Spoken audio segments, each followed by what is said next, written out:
मैं और वक्त न लेते हुए अपने असल उन्वान नेशनल एजुकेशन पॉलिसी 2020 अपॉर्चुनिटीज़ और चैलेंजेस के तहत मैं सबसे पहले दावत दे रहा हूँ डॉक्टर अब्दुल क़य्यूम अंसारी साहब, जो professor department of electrical engineering Jamia Millia Islamia Delhi से तशरीफ़ लाएँ। मैं दरख्वास्त करता हूँ कि वो आएँ और अपने ख़यालात का इज़हार करें। अस्सलामु अलैकुम वरहमतुल्लाहि वबरकातुहू। बिस्मिल्लाहिर्रहमानिर्रहीम। अल्हम्दुलिल्लाहि रब्बिल आलमीन। अस्सलातु वस्सलामु अला रसूलिहिल करीम। तख़्त पे बैठे हुए हमारे तमाम मेहमानान, दूर दराज से आए हुए हमारे स्कूलों के डायरेक्टर साहिबान, प्रिंसिपल साहिबान, असातिज़ा कराम, हमारी बहनें और बेटियां और तलबा और तालिबात, बड़ी ख़ुशी का मकाम है कि आज हम इस मौके पर न्यू एजुकेशन पॉलिसी को समझने और उसके बारे में जानने के लिए यहाँ इकट्ठा हुए हैं। आप तमाम हजरात के सामने न्यू एजुकेशन पॉलिसी के बारे में कुछ कहना, ये हमारे लिए तो कम से कम बहुत ज़्यादा समझदारी की बात नहीं है, लेकिन चूँकि मैं इस कारवां का एक मेंबर हूँ और तालीम से मैं भी जुड़ा हुआ हूँ, मैं इसके बारे में आपके सामने अपनी जो जानकारी है उसे रखने की कोशिश करूँगा।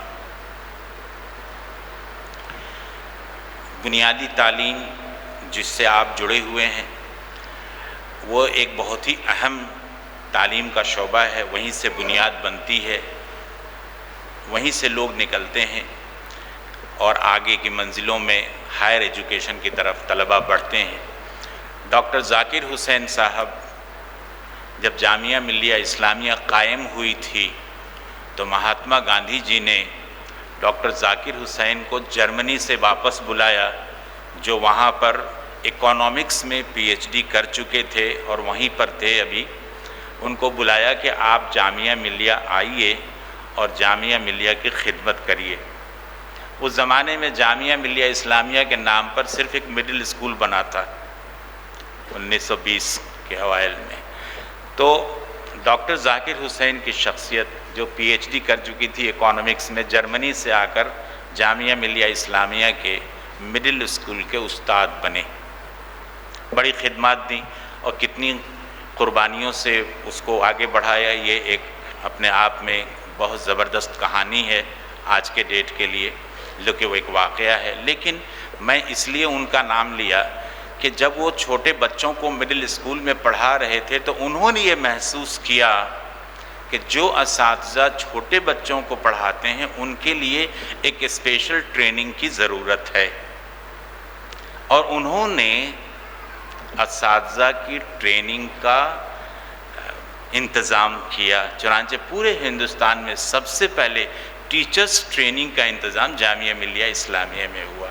आज भी हमारे यूनिवर्सिटी की जो एजुकेशन फैकल्टी है वो बहुत ही नुमायाँ है, और उससे निकलने वाले जितने तलबा हैं और जो उसमें ट्रेनिंग ले चुके हैं वो बहुत नुमायाँ कारकर्दगी अंजाम दे रहे हैं।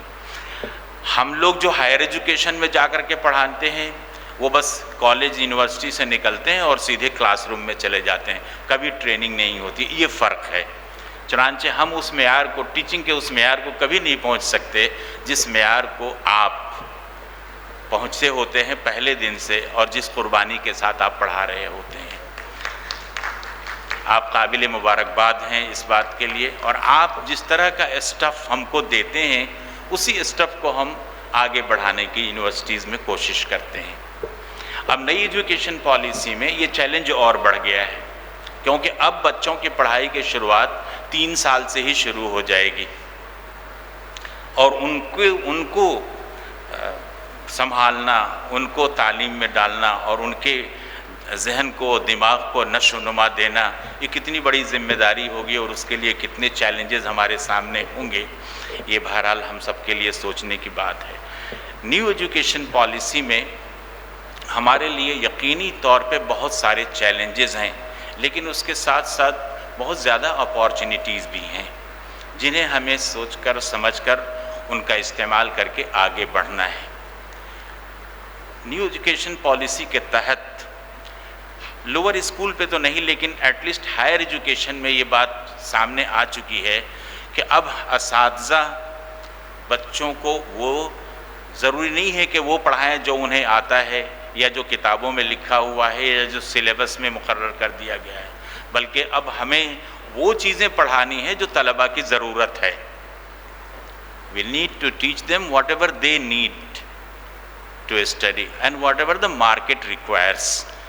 मार्केट फोर्सेस की अपनी ज़रूरत है। जब इंडस्ट्री के लोग हमारी यूनिवर्सिटी में आते हैं तो वो ये कहते हैं कि साहब आपके बच्चे जब हमारे यहाँ आते हैं नौकरी करने तो उनको फ़लाँ मज़ामीन का इल्म नहीं होता है। बात सही होती है क्योंकि वो हमारे सिलेबस में नहीं होती है वो चीज़ें। तो अब ये बताया गया कि you have to find out the requirement of the market forces as well as the requirement of the students and then you are suppose to teach them accordingly, not that whatever you know or whatever is prescribed by the syllabus or whatever is available in the books। एक तो ये, इसको outcome based education system कहा गया है कि you need to find out and define the outcome of your courses, जिसको हम लोग पहले लर्निंग आउटकम कहते थे, अब उसको सिर्फ आउटकम कहा जा रहा है कि जब कोर्स पढ़ाया जाता है तो उसका आउटकम क्या होगा उसको पहले से डिफाइन किया जाएगा और पढ़ाने के बाद ये पता किया जाएगा कि how much of that outcome has been attend among the students and there is a definite mechanism of making the assessment of those attainments of the outcomes.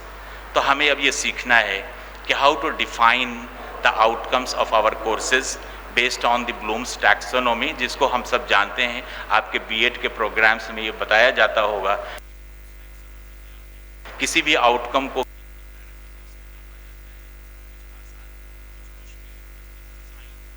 Challenges, इस तरह की बातें उसमें आती हैं। दूसरी बात जो ध्यान देने की है इस न्यू एजुकेशन पॉलिसी के तहत कि अब एजुकेशन सिस्टम काफ़ी फ्लेक्सिबल हो जाएगा। एक बच्चा अपने मेन स्ट्रीम के साथ साथ अपने पसंद की दूसरी चीज़ें भी वो पढ़ सकता है, जिसको CBCS का नाम दिया गया है, चॉइस बेस्ड क्रेडिट सिस्टम। स्कूलों में भी आप उसको ज़रूरी नहीं है कि एक स्ट्रीम से ही फोकस कर दें। अगर वो फिज़िक्स, केमिस्ट्री, मैथमेटिक्स पढ़ रहा है अपने किसी कैरियर को पसंद करने के लिए, तो उसके साथ साथ वो दूसरे मज़ामीन जो उसके पसंद के हैं उन्हें भी वो पढ़ सकता है। नॉट नेसेसरली कि जो उसके साथ हमारे पास, अच्छा ये कोई ज़रूरी नहीं है कि उसके पसंद के सारे सब्जेक्ट एक ही स्कूल में मिल जाएं। तो इसकी भी फ्लेक्सिबिलिटी है कि वो दूसरे स्कूल से अपने कोर्सेज़ को सेलेक्ट करके पढ़ सकता है और वहाँ एग्ज़ाम पास करके अपने मार्कशीट में उसको इंडोर्स करा सकता है। यूनिवर्सिटी लेवल पे तो ये बहुत ज़्यादा ही फ्लेक्सिबल है। यहाँ तक कि जो ऑनलाइन कोर्सेज़ हैं उनको भी एटलीस्ट 30% कंटेंट ऑनलाइन कोर्सेज़ का दिया गया है कि अब यूनिवर्सिटी कॉलेज में सिर्फ 70% कोर्सेज फिजिकल मोड में पढ़ाए जाएंगे और उसकी आपको मार्कशीट दी जाएगी, और 30% कोर्सेज जो ऑनलाइन अवेलेबल मटेरियल्स हैं जिनको हम मूक कहते हैं, मैसिव ऑनलाइन कोर्सेज, तो वो उनको पढ़ करके और उनको पास करके उनके मार्क्स को हासिल करके अपनी यूनिवर्सिटी में उसको अपने मार्कशीट और डिग्री में इंडोर्स कराना है। अच्छा, अब ये मूक्स कोर्सेज सिर्फ इंडिया के ही कोर्सेज को ज़रूरी नहीं है, वो लड़का इंडिया में पढ़ते हुए वेस्टर्न यूनिवर्सिटीज़ के कोर्सेज को भी पढ़ सकता है, स्टैनफोर्ड और कैम्ब्रिज के भी कोर्सेज को पढ़ करके उसका क्रेडिट हासिल कर सकता है और अपने डिग्री में उसको दाखिल करवा सकता है। इतनी फ्लेक्सिबिलिटी गवर्नमेंट ने दी है। एक साथ 2 डिग्रियां भी वो हासिल कर सकता है, वो चाहे तो बीटेक सिविल इंजीनियरिंग करे और 1 साल कुछ और कोर्सेज पास करके वो बीटेक मैकेनिकल इंजीनियरिंग की भी डिग्री हासिल कर सकता है। Multiple entry and multiple exit का प्रोविज़न दिया गया है कि वो अगर एंट्री ले और 2 साल के बाद चाहे तो एक सर्टिफिकेट कोर्स ले करके निकल जाए, जाके नौकरी करे, 1 साल और दे दे तो डिप्लोमा ले ले, 1 साल और दे दे तो डिग्री ले ले, और मज़ीद पढ़ ले तो मास्टर्स डिग्री हो जाएगी। इस तरह की फ्लेक्सिबिलिटी, और बीच में अपनी पढ़ाई को डिसकंटिन्यू करके 4 साल नौकरी किया फिर आकर के उसको कंटिन्यू करके आगे उसको बढ़ा सकता है। ये फ्लेक्सिबिलिटी, ये हमारे लिए आसानियां हैं, ये हमारे लिए आसानियां हैं कि हमारे बच्चे जो एंटरप्रेन्योर हैं, जो कुछ कर सकने के काबिल हैं, जिनके अंदर सलाहियत है, वो एक छोटा सा डिप्लोमा लेकर के अपनी नौकरी, अपना एंटरप्रेन्योरशिप, अपनी बिजनेस इस्टेब्लिश कर लें। 4 साल जब इस्टेब्लिश हो जाए, 4 साल, 5 साल, 6 साल में किसी को जिम्मे पे लगा करके वो अपनी पढ़ाई को फर्दर कंटिन्यू कर सकते हैं।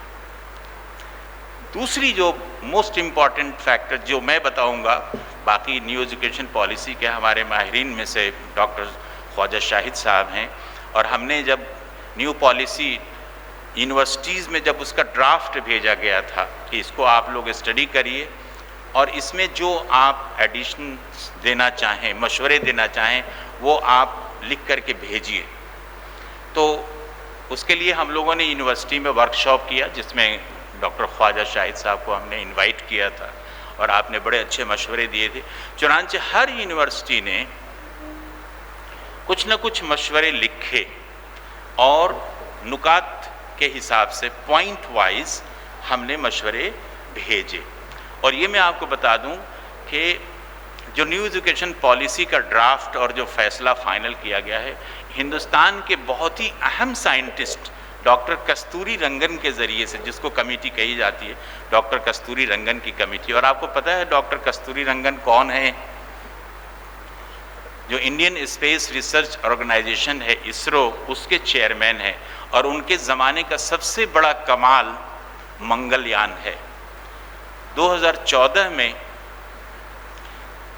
जब नरेंद्र मोदी जी प्रधानमंत्री बने थे, तो आपको अगर याद हो तो सुबह 7 बजे एक दिन, मौसम कुछ ऐसा गर्मी सर्दी का था, वो इसरो के हेडक्वार्टर में बैठे हुए थे और जो मंगलयान वो मार्स ऑर्बिट के अंदर घुसने वाला था।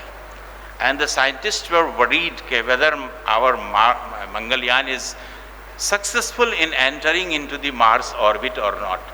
और पूरा इसरो हेडक्वार्टर साइंटिस्ट से भरा हुआ था। And Narendra Modi ji was sitting over there by the side of Kasturi Rangan. वो मंजर देखने के लायक था। हम लोगों ने वो इवेंट लाइव देखा था टेलीविजन के ऊपर।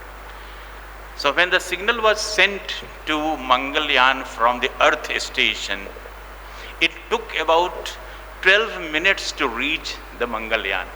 Electromagnetic wave 3 into 10 to the power 8 metre पर सेकेंड की स्पीड से जो सिग्नल चला, उसको मंगलयान तक पहुंचने तक 12 मिनट लगा। और वहाँ से फिर वापस जवाब जो आया वो अनदर 12 मिनट्स, 22, साढ़े 22, 24 मिनट में वो जवाब आया। And it was found that the Mars Mangalyaan has entered correctly into the Mars orbit.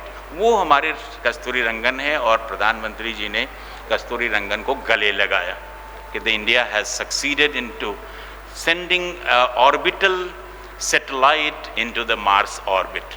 उसका काम सिर्फ ऑर्बिट में चक्कर लगाते रहना है, उसको कहीं उतरना नहीं है। उसको कहते हैं ऑर्बिटल मिशन। वो ऑर्बिट में रहेगा और उस ऑर्बिट से वो तस्वीरें और उस जानकारियाँ तमाम ज़मीन पे आती रहेंगी। So Kasturi Rangan committee is a very very important committee. They have talked about so many things. Most of the people do agree, and we may not agree to some of the points as we so desire. But however, the essence of the new education policy is that it has been designed as a very technology intensive program. हम technology के बगैर new education policy को सही तरीके से adopt नहीं कर सकते। हमारे पास सरमाया हो चाहे न हो। अब चूंकि ऑनलाइन कोर्सेज को कंपलसरी कर दिया जाएगा, ऑनलाइन इम्तिहानात कंपलसरी हो जाएंगे। अब हमें ये कहना कि साहब हमारे पास तो सहूलतें हैं नहीं, हम अपने बच्चों को कैसे कराएं? सहूलतें हमें तैयार करनी पड़ेंगी। हमें अपने देहातों में भी, अपने गांव के बच्चों को भी, गांव के पेरेंट्स को भी ये बताना होगा कि चाहे आपके घर में टेलीविज़न ना हो, लेकिन बच्चे के पढ़ने के लिए जो आलात ज़रूरी हैं वो होना चाहिए। आप कुर्बानी दीजिए। आपको नए सिस्टम में आने के लिए कुर्बानी देनी पड़ेगी। कुछ न कुछ प्रोएक्टिव अप्रोच निकालना पड़ेगा। जब हमें बच्चों की शादियां करनी होती है तो कहीं से भी इंतज़ाम करके करते हैं, और बल्कि फजूल खर्ची करते हैं, कर्जे लेते हैं। पढ़ाई के लिए हमें ये करना गवारा नहीं हो पा रहा है। We have to do it whether we like it और नॉट। एक तो ये। दूसरी बात ये है कि जो एजुकेशन का फोकस है वो सिर्फ रॉट लर्निंग नहीं है कि साहब पढ़ाया गया, आपने रट लिया और इम्तिहान दे दिया।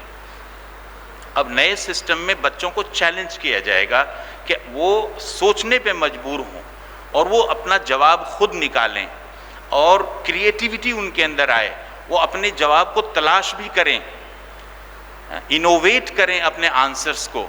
इसके ऊपर फोकस किया गया है। मैं जब कैम्ब्रिज यूनिवर्सिटी गया हुआ था तो वहाँ पर चाइना की एक बच्ची का एडमिशन फ्रेश हुआ था कैम्ब्रिज में, ट्रिनिटी कॉलेज के अंदर। तो हम जब उससे मिले, अच्छा वहाँ का सिस्टम यह है कि एक उस्ताद होता है, उसके साथ 4 बच्चे होते हैं बस पढ़ाने के लिए, और वो कॉन्टिन्यूसली अटैच्ड होते हैं।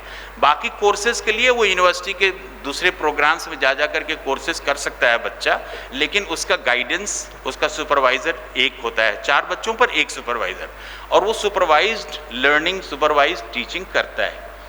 क्लासरूम टीचिंग बहुत कम होती है। तो जब हमने उस बच्ची से इंटरेक्शन किया और जब पूछा कि how do you feel about your study here in Cambridge, तो उसने कहा कि sir I am grossly dissatisfied. I said why? तो उसने ये बताया कि whenever I go to my guide and ask a question कि sir about this topic I have studied this and this material, but I need some support and answer in this respect. So the teacher says, what do you think about this? I mean, what is the probable answer from your side? So instead of answering by question directly, he again pushes me to give my own reply and then he would try to correct me. तो किसी सवाल का जवाब student के ऊपर ही 90% छोड़ दिया गया। आप खुद उसका आंसर बताइए और बाकी जो 10% बचेगा वो हम आपको करेक्ट कर देंगे, गलत होगा तो सही कर देंगे, और बिल्कुल नहीं आता होगा तो हम बताएंगे भी।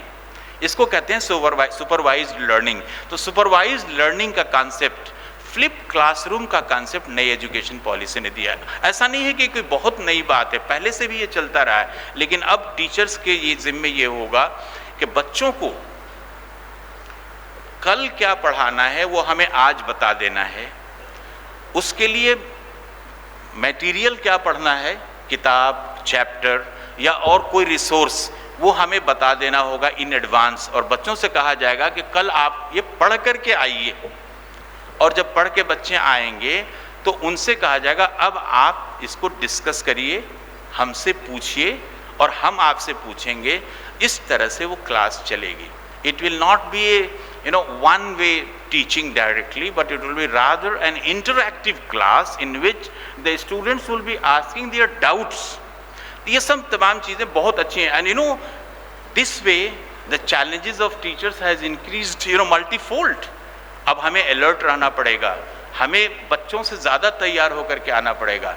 ये तमाम कुछ बातें हैं जो हमारे जहन में थी। और टेक्नोलॉजी के लिहाज से सिर्फ गैजेट्स की ज़रूरत नहीं है कि साहब हमारे पास मोबाइल फ़ोन और लैपटॉप और टैबलेट्स हों तभी हम पढ़ सकेंगे, बल्कि हमें नई जो शुरुआत हुई है टेक्नोलॉजी की, कंप्यूटर साइंस के लिहाज से, उसके बारे में बच्चों को बहुत शुरू से अवेयर कराना पड़ेगा, जिसमें artificial intelligence, machine learning, cloud computing, grid computing, data mining, data warehousing, ये तमाम वो neural networks, supervised learning, there is a supervised and unsupervised learning mechanism even in neural networks, genetic algorithm, genetic neuro, fuzzy neuro, these are some of the keywords which are required for the training of the machines, because of which the machines become intelligent.